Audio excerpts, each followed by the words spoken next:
Using material made mostly between dusk and night, in places where joy doesn't make the moment particularly memorable, Alisa Resnik presented to us her state of mind. Scenes that contain such an emotional weight that dissolve color and shapes, revealing awkward poses and glances that anxiously wait for the attention on them to fade, to return to the safety that anonymity provides. Migrating is a process that, regardless of the reasons, creates a significant impact on a person. In 1990, her family moved from what was the Soviet Union to Germany, specifically to Berlin, which was the epicenter of the country's reunification after the fall of the wall. What are the consequences of this event on the mind of a 14-year-old girl? And how does it manifest in the life and work of an adult?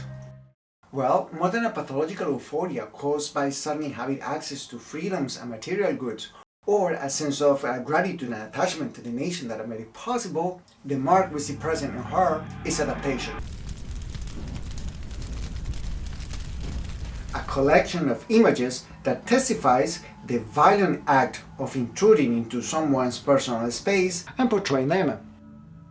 And although she manipulates the camera to blur the edges, removing the subject from a specific space, the discomfort of being physically so close to a stranger is read in those faces and in the body language.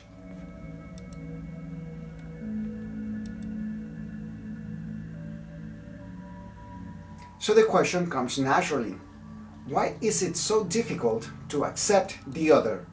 And by accept, I mean to validate their intentions as much as we validate our own. In her book, there are not many images that contain more than one person in the frame, which fits the idea of a lonely and abandoned subject. So the common thread is not the geographical location, but the feelings that austerity reveals.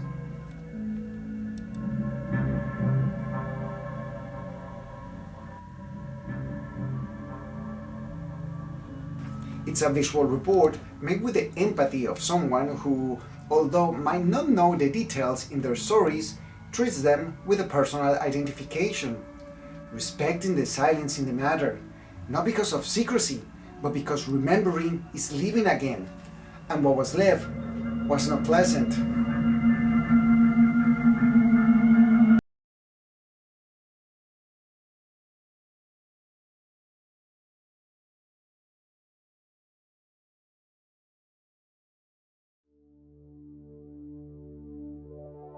Humans are fragile beings, more influenced by adversity than by victories. And at birth, we are arbitrarily given talents in a society in which we develop.